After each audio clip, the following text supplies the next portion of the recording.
सभी को जय हिंद। एमपीपीएससी का मेन और प्रीलिम्स का सिलेबस समझ चुके हैं। अब हम एमपीपीएससी मेन एग्ज़ाम का प्रीवियस पेपर देखेंगे, क्योंकि एक कंपटीशन में किस तरह से प्रश्न उत्तर आते हैं, इसके हिसाब से हम पहले प्रीवियस पेपर देखेंगे, उसके बाद सिलेबस पढ़ेंगे।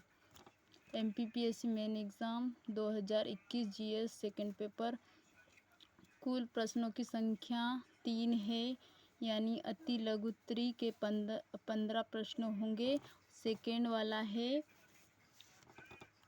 लघु उत्तरी प्रश्न के 10 प्रश्न होंगे और दीर्घ उत्तरी के 5 प्रश्न होंगे और समय 3 घंटे का होगा। सामान्य अध्ययन हल प्रश्न पत्र 2021 सेक्शन ए खंड ए।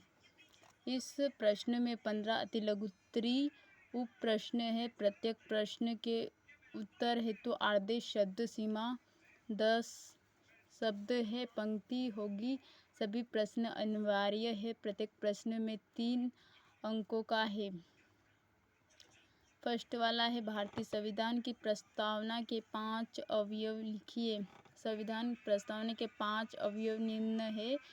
फर्स्ट वाला है न्याय, सामाजिक, आर्थिक, राजनीतिक। और सेकंड वाला है स्वतंत्रता। और थर्ड वाला है क्षमता। और चौथा वाला व्यक्ति की गरिमा। और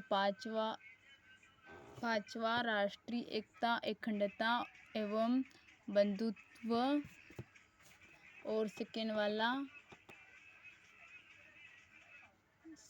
वाला है भारतीय संविधान में वर्णित स्वतंत्रता के 4 पक्ष है। भारतीय संविधान में वर्णित स्वतंत्रता के पक्ष निम्न है। भारतीय संविधान में वर्णित स्वतंत्रता यानी क्या? मानव को स्वतंत्रता दी जाती है, जैसे कि विचार की स्वतंत्रता, अभिव्यक्ति की स्वतंत्रता, विश्वास की स्वतंत्रता, धर्म की स्वतंत्रता, उपासना की स्वतंत्रता। विचार की स्वतंत्रता यानी क्या? विचार यानी कि अपने विचार को वह रख सकता है, और मतलब अपनी बात सभी के बीच रख सकता है विचारों को, उसको ही हम कहेंगे विचार की स्वतंत्रता। और सेकंड वाला है अभिव्यक्ति की स्वतंत्रता है।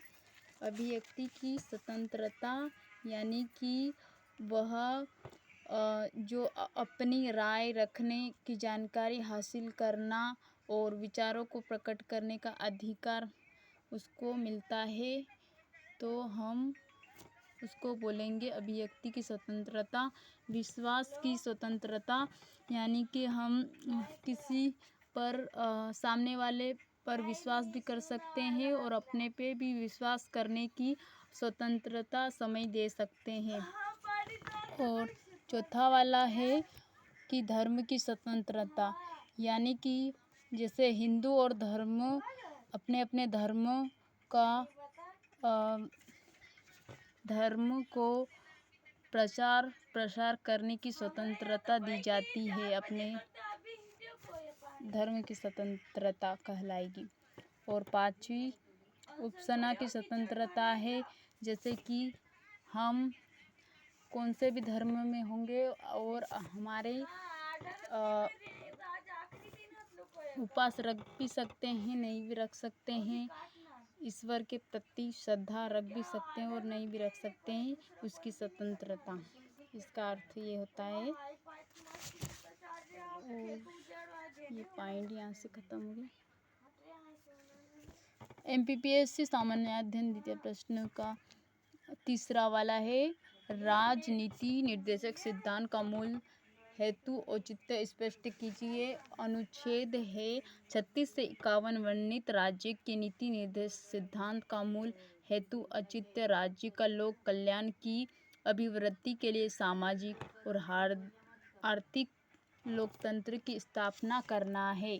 मतलब 36 और 51 में जो अभिवृद्धि के लिए सामाजिक आर्थिक लोकतंत्र की स्थापना करना है, अनुच्छेद 36 और 51 में दिया गया है। फिर है चौथा वाला, लोक सेवा आयोग द्वारा भर्ती के कोई दो तरीके लिखिए। यानी कि संघ लोक सेवा आयोग द्वारा भर्ती के दो तरीके निम्नलिखित है। प्रतीक्षा भर्ती, यानी कि आँखों के सामने जो मतलब स्पष्ट दिखाई पड़ने वाला, इसका अर्थ ये होता है। और इसका पॉइंट पढ़ते हैं। प्रत्येक भर्ती में लोक सेवा में खाली पदों हेतु उपयुक्त और योग्य प्रतीक्षा आरंभिक मुख्य परीक्षाएं साक्षात्कार द्वारा चयनित किया जाता है। जैसे कि योग मतलब उनमें मतलब जो मतलब पोस्ट लेने की उसमें योग रहेंगे और उसके मुख्य मतलब लिखित परीक्षा होगी और साक्षात्कार होगा, द्वारा चयनित किया जाएगा, उसको हम बोलेंगे प्रतीक्षा भर्ती। सेकेंड वाला है अप्रतीक्षा भर्ती, यानी कि जो दिखाई ना दे, अगोचर हो। हम इसका पॉइंट पढ़ेंगे। प्रत्येक भर्ती में खाली पदों का उन उपयुक्त और अनुभवी प्रत्याशियों से भरा जाता है जो कि पहले से ही सरकारी सेवा में हैं। उसके अतिरिक्त लेटरल एंट्री द्वारा भर्ती की जाती है, यानी कि वह पहले से ही मतलब उस पद पर कार्य करता है और उसे क्या लेटरल एंट्री द्वारा वापस से भर्ती की जाती है, उसको हम अप्रत्यक्ष भर्ती कहेंगे। और अब पांचवा वाला है नीति आयोग गतिविधियां के दो प्रमुख श्रेणियां क्या है। नीति आयोग की गतिविधि की दो प्रमुख श्रेणियां निम्न है। राज्य और केंद्र के बीच इंटरफेस का कार्य करना है। इंटरफेस यानी क्या? इंटरफेस का अर्थ पढ़ेंगे विलय करना, घुलना मिलना, संवाद स्थापित करना, साथ ही मिलकर काम करना ही हम कहेंगे राज्य केंद्र के बीच इंटरफेस का कार्य करना। सेकंड वाला है थिंक टैंक के भांति कार्य करना, यानी क्या? थिंक टैंक क्या, उसका अर्थ पढ़ेंगे कोई संस्थान, निगम या समूह जो किसी भी खास विषय पर अध्ययन करता हो और सूचना और विचार सलाह देते हैं, उसे ही हम थिंक टैंक के भांति कार्य करना कहेंगे।